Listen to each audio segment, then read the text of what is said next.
নিয়ম মেনে জমা দিন, ডিজিটাল প্রমাণের সুবিধা নিন। কি এই ডিজিটাল প্রমাণ, কেনই বা সেটি নিয়ম মেনে জমা করতে হবে, কিভাবে নিয়ম মেনে জমা করতে হবে, বর্তমানে এসব তথ্য জানা খুবই জরুরি। আসলে যদি আপনি কোনো মামলায় বা কোনো অপরাধ সংঘটিত হয়েছে তার সপক্ষে প্রমাণ হিসাবে কিছু ডিজিটাল তথ্য আদালতের কাছে জমা দিতে চান, তবে সেটি আইনগত পদ্ধতি মেনে জমা করতে হবে। তবেই সেই ডিজিটাল তথ্য আদালতের কাছে গ্রহণযোগ্য হবে। আপনি হয়তো আপনার মোবাইল ফোনে কোনো ঘটনার ছবি তুলেছেন বা ভিডিও করে রেখেছেন, যেটি ঘটনার সত্যতা প্রমাণে আদালতকে সাহায্য করতে পারে। আপনি স্ক্রিনশট বা সিডির মাধ্যমে বা প্রিন্ট আউটে আদালতে সেটি জমা দিলেই তা গ্রহণযোগ্য হবে না। নতুন আইনে এইসব তথ্য জমা দিতে হলে একটি নির্দিষ্ট পদ্ধতি মেনে জমা দিতে হয়। নতুন আইনে এইসব তথ্য জমা দিতে হলে একটি নির্দিষ্ট পদ্ধতি মেনে জমা দিতে হয়। আপনার সামান্য ভুলে আপনার ডিজিটাল প্রমাণ আদালতের কাছে গ্রহণযোগ্যতা হারাতে পারে। আপনি যখন ডিজিটাল প্রমাণের জন্য মূল ডিভাইসটি আদালতের কাছে জমা দিতে চান না, বরং তার কপি জমা দিতে চান, তখন আপনাকে ভারতীয় সাক্ষ্য অধিনিয়মের 63 নম্বর ধারা মতে একটি সার্টিফিকেট জমা দিতে হয়। কি এই সার্টিফিকেট, কিভাবে তা লেখা হয়ে থাকে এবং কোন কোন ডিভাইসগুলি আদালতের কাছে প্রমাণ হিসেবে গ্রহণযোগ্য হতে পারে, এবং এই সংক্রান্ত ভারতীয় সাক্ষ্য অধিনিয়মের 63 নম্বর ধারা সম্পূর্ণ বিশ্লেষণ জানতে ভিডিওটি প্রথম থেকে শেষ অবধি অবশ্যই দেখতে থাকুন। আর এই ভিডিও শেষে থাকবে আপনার করণীয় কিছু আইনি পরামর্শ। Welcome back to my channel. আমি জামির উদ্দিন ফারুকি। আমি আপনাদের আইনগত শিক্ষা ও পরামর্শ দিয়ে থাকি। ভিডিওটি ভালো লেগে থাকলে লাইক, শেয়ার ও হাইপ করবেন। চ্যানেলে নতুন হলে চ্যানেলটি অবশ্যই সাবস্ক্রাইব করে নেবেন। আজই চ্যানেলে মেম্বারশিপ গ্রহণ করুন। মেম্বারশিপ নিতে হলে ভিডিওর নিচে থাকা জয়েন বাটনটি ক্লিক করুন। আপনার কোনো আইনি সমস্যা থাকলে তা কমেন্টে জানান, কারণ এই চ্যানেল সর্বদা আপনাদের পাশে থাকে। আজকের এই ভিডিওতে জানাবো আদালতে গ্রহণযোগ্য ডিজিটাল ডিভাইসগুলি কি কি, ডিজিটাল তথ্য কখন দলিল হিসাবে গণ্য হবে, ডিজিটাল প্রমাণ গ্রহণের শর্তগুলি কি কি, একই তথ্য একাধিক ডিভাইসের মাধ্যমে পূর্ণতা পেলে সেটা কি আদালতে গ্রহণযোগ্য হবে, ডিজিটাল প্রমাণের সার্টিফিকেটে কি কি তথ্য উল্লেখ করতে হবে, আদালত ডিজিটাল প্রমাণের সত্যতা কিভাবে যাচাই করে থাকে, ডিজিটাল প্রমাণ করতে কখন মৌখিক সাক্ষ্য লাগতে পারে।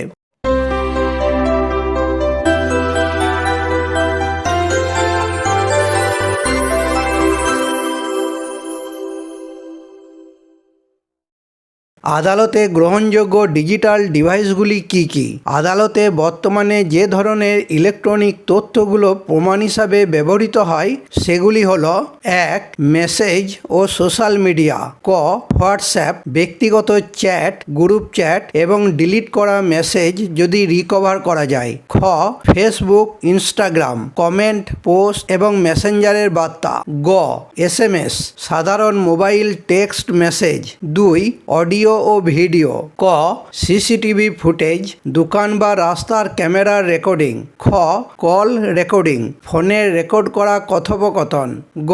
ভয়েস নোট, হোয়াটসঅ্যাপ বা অন্যান্য অ্যাপের অডিও বার্তা। ঘ. ভিডিও রেকর্ডিং, মোবাইল ফোনে তোলা যে কোনো ভিডিও। 3. যোগাযোগ ও ট্র্যাকিং। ক. ইমেল, অফিসিয়াল বা ব্যক্তিগত ইমেলের কপি। খ. কল লগ, কতক্ষণ কথা হয়েছে বা কার সাথে কথা হয়েছে তার তালিকা। গ. লোকেশন ডাটা, গুগল ম্যাপস বা GPS ট্র্যাকিং হিস্ট্রি। 4. ইন্টারনেট ও কম্পিউটার ডাটা। ক. ব্রাউজিং হিস্ট্রি, ইন্টারনেটে কি কি সার্চ করা হয়েছে। খ. ফাইল, কম্পিউটার বা ল্যাপটপে থাকা PDF, ওয়ার্ড বা এক্সেল ডকুমেন্টস। গ. পেনড্রাইভ, মেমোরি কার্ড, এর ভিতরে থাকা যে কোনো ডিজিটাল তথ্য। 5. আর্থিক লেনদেন। ক. অনলাইন ব্যাংকিং, নেট ব্যাংকিং বা মোবাইল অ্যাপের ট্রানজ্যাকশন হিস্ট্রি। খ. UPI, গুগল পে, ফোনপে বা পেটিএমের পেমেন্ট স্ক্রিনশট বা হিস্ট্রি। ডিজিটাল তথ্য কখন দলিল হিসাবে গণ্য হবে?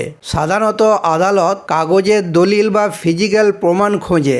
ভারতীয় সাক্ষ্য অধিনিয়ম 2023-এর 63-র 1 নম্বর ধারা মতে যদি কোনো তথ্য একটি কম্পিউটার বা ডিজিটাল ডিভাইসে তৈরি করা হয় এবং সেটি কোনো কাগজে প্রিন্ট করা হয় অথবা কোনো অপটিক্যাল বা ম্যাগনেটিক মিডিয়ায় যেমন পেনড্রাইভ, CD, হার্ড ড্রাইভ ইত্যাদিতে কপি করা হয় তবে সেই প্রিন্ট আউট বা কপি করা ফাইলটিকে একটি দলিল হিসাবে গণ্য করা হবে। অর্থাৎ আপনাকে মূল কম্পিউটার বা সার্ভারটি আদালতে তুলে নিয়ে যেতে হবে না, তার কপি বা প্রিন্ট আউট দিলেই চলবে, যদি ভারতীয় সাক্ষ্য অধিনিয়মের 63 নম্বর ধারার অন্যান্য শর্ত পূরণ করা হয়। ডিজিটাল প্রমাণ গ্রহণের শর্তগুলি কি কি? ভারতীয় সাক্ষ্য অধিনিয়ম 2023-এর 63-2 নম্বর ধারা অনুযায়ী আদালতে আপনার পেনড্রাইভ বা প্রিন্ট আউটটি জমা দেওয়ার সময় প্রমাণ করতে হবে যে ক স্বাভাবিক ব্যবহার, যে কম্পিউটার বা ডিভাইস থেকে তথ্যটি নেওয়া হয়েছিল সেটি সেই সময় নিয়মিতভাবে তথ্যের আদান প্রদান বা সংরক্ষণের জন্য ব্যবহৃত হচ্ছিল, অর্থাৎ এটি কোনো বিশেষ জালিয়াতির জন্য হঠাৎ তৈরি করা ডিভাইস নয়। খ নিয়মিত তথ্য ইনপুট, উক্ত ডিভাইসটি ব্যবহার করার সময় সেই তথ্যটি যা এখন প্রমাণ হিসাবে দেওয়া হচ্ছে সাধারণ কাজের অংশ হিসাবেই ডিভাইসে জমা হয়েছিল।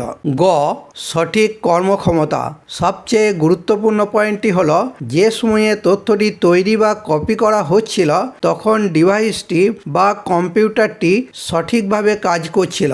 যদি সেই সময় ডিভাইসে কোনো যান্ত্রিক ত্রুটি থেকে থাকে তবে তা যেন রেকর্ডের তথ্যের উপর কোনো প্রভাব না ফেলে। ঘ তথ্যের অখণ্ডতা, মূল ডিভাইসে যে তথ্যটি ছিল আপনি যে কপিটি পেনড্রাইভ বা প্রিন্ট আউট আদালতে দিচ্ছেন তা যেন হুবহু এক হয়, অর্থাৎ মাঝপথে তথ্যটি কোনো পরিবর্তন বা বিকৃতি ঘটানো হয়নি। একই তথ্য একাধিক ডিভাইসের মাধ্যমে পূর্ণতা পেলে সেটা কি আদালতে গ্রহণযোগ্য হবে? ভারতীয় সাক্ষ্য অধিনিয়ম 2023-এর 63-3 নম্বর ধারা অনুযায়ী যে তিনটি পরিস্থিতিকে আইনের চোখে একটি একক ডিভাইস বা সোর্স হিসাবে গণ্য করা হবে সেগুলি হলো: ক ধারাবাহিক ব্যবহার, যদি কোনো তথ্য একটি নির্দিষ্ট সময়ে একাধিক কম্পিউটারের মাধ্যমে ধারাবাহিকভাবে তৈরি বা প্রসেস করা হয়, যেমন অর্ধেক কাজ এক কম্পিউটারে এবং বাকিটা অন্য কম্পিউটারে, তবে সেই সব কটি কম্পিউটারকে মিলিয়ে একটি ডিভাইস হিসাবে গণ্য করা হবে। খ একই সাথে একাধিক ডিভাইস, যদি অনেকগুলো কম্পিউটার বা ডিভাইস একটি নেটওয়ার্কের মাধ্যমে যুক্ত হয়ে একই সাথে কাজ করে, যেমন অফিসের সার্ভার নেটওয়ার্ক, তবে সেই পুরো সিস্টেমকে একটি একক কম্পিউটার হিসাবে গণ্য করা হবে। গ বিভিন্ন বিন্যাস, তথ্যটি যদি বিভিন্ন ডিভাইসের মাধ্যমে প্রসেস হয়ে চূড়ান্ত রূপ পায় তবুও তার গ্রহণযোগ্যতা কমবে না, আইন পুরো প্রক্রিয়াটিকে একটি একক উৎস হিসাবেই দেখবে। ডিজিটাল প্রমাণের সার্টিফিকেটে কি কি তথ্য উল্লেখ করতে হবে? ভারতীয় সাক্ষ্য অধিনিয়ম 2023-এর 63-4 নম্বর ধারা অনুযায়ী কোনো ডিজিটাল রেকর্ড যেমন প্রিন্ট আউট বা পেনড্রাইভ কপি আদালতে পেশ করতে হলে তার সাথে একটি শংসাপত্র অর্থাৎ সার্টিফিকেট জমা দিতেই হবে। এই সার্টিফিকেটে মূলত যে তিনটি বিষয় উল্লেখ করতে হয় সেগুলি হলো: ক প্রমাণ শনাক্তকরণ, যে ইলেকট্রনিক রেকর্ডটি আপনি আদালতে জমা দেবেন, যেমন একটি নির্দিষ্ট ভিডিও বা ইমেল, সেটিকে সঠিকভাবে বর্ণনা করতে হবে। খ ডিভাইসের বিবরণ, রেকর্ডটি যে ডিভাইস যেমন ফোন বা কম্পিউটার বা সার্ভার থেকে তৈরি বা কপি করা হয়েছে তার মেকার, মডেল ও সিরিয়াল নম্বর উল্লেখ করতে হবে।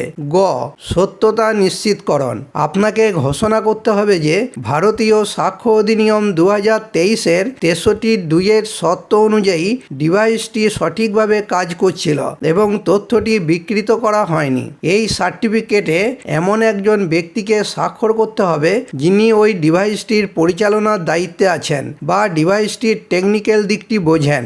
ভারতীয় সাক্ষ্য অধিনিয়মে নতুন যোগ হওয়া নিয়ম অনুযায়ী সার্টিফিকেটের তথ্যের হ্যাশ ভ্যালু অর্থাৎ ডিজিটাল আঙুলের ছাপ নেওয়া অত্যন্ত জরুরি, যাতে বোঝা যায় ফাইলটি পরে এডিট করা হয়নি। সুপ্রিম কোর্টের বিভিন্ন রায় অনুযায়ী সার্টিফিকেট ছাড়া সেকেন্ডারি ডিজিটাল প্রমাণ আদালতে অর্থহীন বা মূল্যহীন।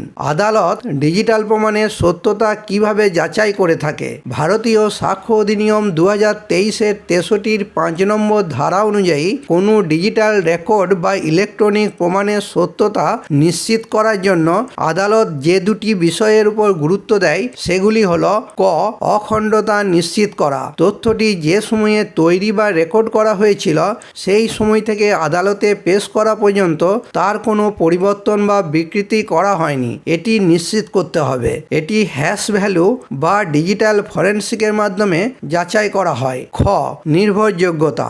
ডিজিটাল তথ্যটি যে পদ্ধতিতে প্রবেশ করানো হয়েছে সেই পদ্ধতির নির্ভরযোগ্যতা এবং যে কম্পিউটার বা আউটপুট মিডিয়া ব্যবহার করা হয়েছে তার স্বচ্ছতা যাচাই করা হয়। ডিজিটাল প্রমাণ করতে কখন মৌখিক সাক্ষ্য লাগতে পারে। ভারতীয় সাক্ষ্য অধিনিয়ম 2023-এর 63-র 5 নম্বর ধারা হল একটি সুরক্ষা কবচ। এটি নিশ্চিত করে যে কেউ যেন ভুয়ো ডিজিটাল প্রমাণ বা ফেক ভিডিও দিয়ে ফাঁসাতে না পারে। যদি আদালত মনে করে আপনার দেওয়া পেনড্রাইভ বা সিডির তথ্য সন্দেহজনক তবে তারা সাক্ষী বা বিশেষজ্ঞের মাধ্যমে সেটি যাচাই করার ক্ষমতা রাখে। যিনি ডিজিটাল রেকর্ডটি তৈরি করেছেন বা যার নিয়ন্ত্রণে ডিভাইসটি ছিল অর্থাৎ ডিভাইসের মালিক বা ব্যবহারকারীকে সাক্ষ্য দিতে হতে পারে।